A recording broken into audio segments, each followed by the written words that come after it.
Welcome to the Rediscovering Your Creative Self podcast, where you get a weekly dose of inspiration and motivation for your creative practice.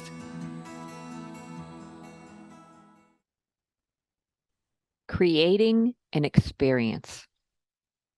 One of the things that was so innovative about the modern art movement was that it called into question what painting could be about. Instrumental in opening this door for works to go beyond the classic narrative slice of life scene, the artists of this movement were working in an era that pushed boundaries. And they encompass this more pluralistic way of working. Today, artists are working in a variety of methods and media, and they're more consciously aware of their work as the potential for creating an experience for the viewer. So establishing a relationship between the work and the onlooker or the viewer of our pieces that allows for some interactivity creates not only a physical, but an intellectual engagement with our work. Now, for me, this intellectual engagement goes beyond the interactivity that the work makes. It also has to do with the content, what you write about your work, how you title your work, how you display your work, the presentation of your work, where it's hung, how it's hung, what it's next to. All of those things create an experience. That's why when you walk through a really nice boutique, it creates an experience through lighting, through the wayfinding. Wayfinding is just how they guide you through the space. Creates a story, creates an adventure of some sort, like a film, right? A film only shows us certain things at a certain amount of time. So collectively, those moments make us feel a certain way, through composition, color, point of view, characters, all of that stuff. We have the potential to do that with our work in many different ways as well. So kinetic works that have movable options, and if you look even at the art out in the culture, like gaming or interactive books or motion-based installation works that we see in museums, they incorporate action and reaction of the viewer as part of the aesthetic. So even as painters, we can think about how our work can encompass a more participant element in the work. So in a book or a video, for instance, the viewer experiences the work sequentially. So that over time, the message or the story reveals itself. Now, if we're a gallery painter and our artistic endeavors display on a wall, the work is seen, like I said, in conjunction with the space in which it hangs. We can also think about the lighting in the gallery, the colors that surround the environment, why we have certain walls that might be a certain color. Maybe there's even colored lighting. I've had an artist that I've seen his beautiful, large landscapes of sunsets, like, for instance, on an ocean scene, using colored lighting, that when you change the color of the lighting, it makes the scene of the sunset look different. So the person, the collector who has this work, lighting is purchased as part of that artwork. I've seen other artists work with backlighted images, and then what's behind the image changes the painting. So the collector has this ability to change moods. And it's not even just for collectors who are, having this work in their home.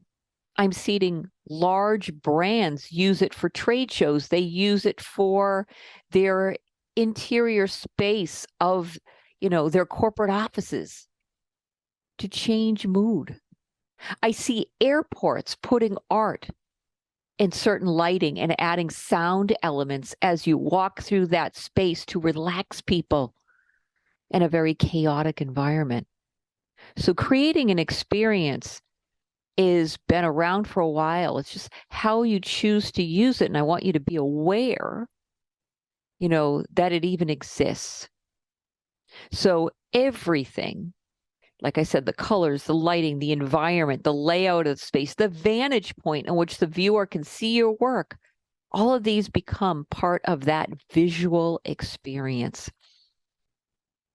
If we are to play with the framework and the organization of our works, whether in multiples, they're in series, we can create this sort of provocative, thought-provoking, and visually compelling environment that reveals our concept, our subject, or our theme in a very engaging, emotionally stimulating way.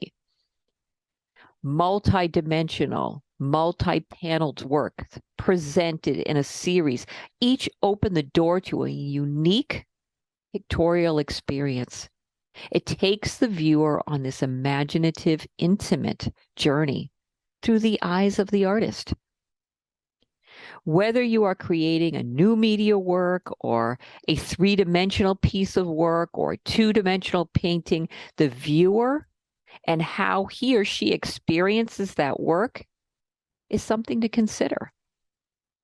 With many of my mixed media paintings, I love to build up the frontal topography. I love to add inlaid boxes, sculpt these three-dimensional assemblage accents. And I work on all sides of my piece. Layering my panels and creating these custom frameworks allows engagement from multiple sides as a viewer walks towards the works. I also like to use these metallics, oftentimes custom, and interference paints that I create for their ability to change the viewing of the work from multiple angles. Things that have a glossy and a matte can also do that. In recent times, I've also been exploring hybrid ways of storytelling with imagery using video and sound effects. My husband and my daughter work in those realms, so I'm able to engage with them, work in partnership with them to recreate these video-based, story-driven works that are hybrid from the paintings to tell the stories. What I'd like you to do is think about your own work and ways that you could create an engaging experience for the viewer. If you're producing a standalone piece, perhaps it could be a diptych or a triptych, maybe an entire series. Open your brain to those concepts. How do you plan to showcase your work? Will it be displayed on a wall? Will it be in a book? Online? In a video format? In a virtual world, perhaps? Your choices are important to the reading of the work. Why not consider them? Today, we have so many readily accessible tools, media, and processes that completely change the way our work is being perceived by an audience.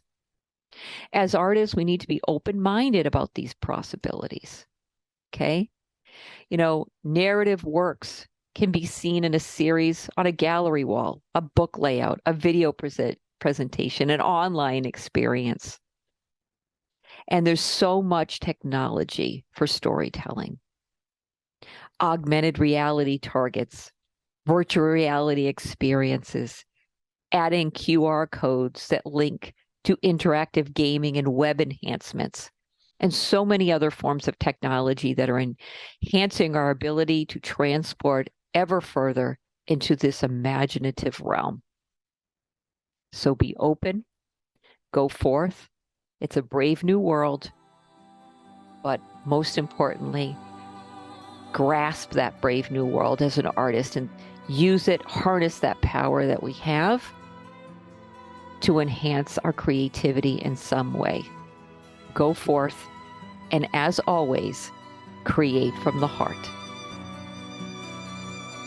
This audio series is part of my Navigating the Labyrinth of the Creative Mind Patreon endeavor.